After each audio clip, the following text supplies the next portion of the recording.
Hi friends, ಇವತ್ತು ಬೆಂಡೆಕಾಯಿ ಸಾಂಬಾರು ಮಾಡೋಣ. ಬೆಂಡೆಕಾಯಿ ಸಾಂಬಾರಿಗೆ ಬೆಂಡೆಕಾಯಿ ಹಚ್ಚಿ ಇಟ್ಕೊಂಡಿದ್ದೀನಿ. ಈಗ ಹುರ್ಕೊತಾ ಇದ್ದೀನಿ. ಈಗ ಪ್ಯಾನ್ ಇಟ್ಟಿದ್ದೀನಿ, ಪ್ಯಾನ್ ಒಳಗೆ ಹಾಕೋತಾ ಇದ್ದೀನಿ.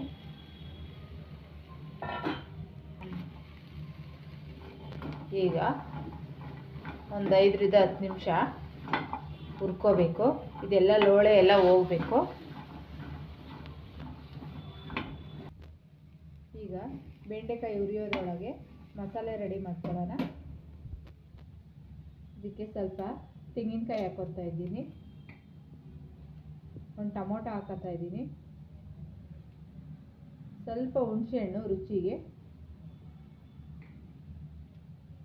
ಒಂದು ಈರುಳ್ಳಿ, ಸ್ವಲ್ಪ ಬೆಳ್ಳುಳ್ಳಿ, ಖಾರಕ್ಕೆ ತಕ್ಕಂತೆ ಖಾರದ ಪುಡಿ, ಮಸಾಲೆ ಪುಡಿ ಅಂದರೆ ಇದು ಮಾಮೂಲಿ ಸಾಂಬಾರು ಪುಡಿ. ಈಗ ಇದಷ್ಟು ಮಿಕ್ಸಿಗೆ ಹಾಕ್ಕೊತಾ ಇದ್ದೀನಿ. ಈಗ ಬೆಂಡೆಕಾಯಿ ಹುರಿದಾಗಿದೆ. ಈಗ ಸೈಡ್ಗೆ ಎತ್ತಿಕೊಳ್ಳೋಣ. ಈಗ ರುಬ್ಬಿರೋ ಮಸಾಲೆ ಹಾಕ್ಕೊಂಡಿದ್ದೀವಿ. ರುಚಿಗೆ ತಕ್ಕಷ್ಟು ಉಪ್ಪು ಹಾಕ್ತಾ ಇದ್ದೀನಿ. ಸ್ವಲ್ಪ ಎಷ್ಟು ಬೇಕೋ ಅಷ್ಟು ನೀರು ಹಾಕ್ಕೊಳ್ಳೋಣ. ಈಗ ಹುರಿದಿರೋ ಬೆಂಡೆಕಾಯಿ ಹಾಕ್ಬಿಟ್ಟು ಒಂದು 10 ನಿಮಿಷ ಕುದಿಯಕ್ಕೆ ಬಿಡಬೇಕು.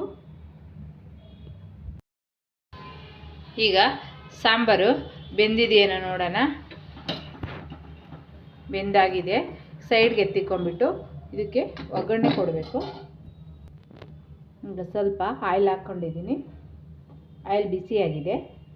ಸಾಸಿವೆ ಹಾಕ್ಕೊತಾ ಇದ್ದೀನಿ.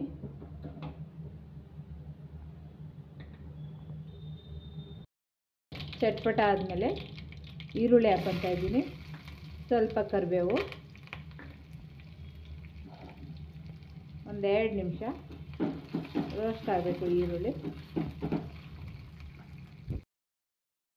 ಈಗ ಒಗ್ಗರಣೆ ಆಗಿದೆ.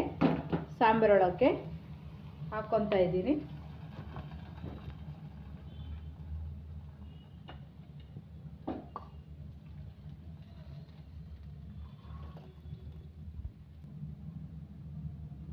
ಬೆಂಡೆಕಾಯಿ ಸಾಂಬಾರು ರೆಡಿಯಾಗಿದೆ. ರುಚಿಕರವಾದ ಬೆಂಡೆಕಾಯಿ ಸಾಂಬಾರು. ಸಬ್ಸ್ಕ್ರೈಬ್ ಮಾಡಿ, ಶೇರ್ ಮಾಡಿ, ಲೈಕ್ ಮಾಡಿ ಫ್ರೆಂಡ್ಸ್.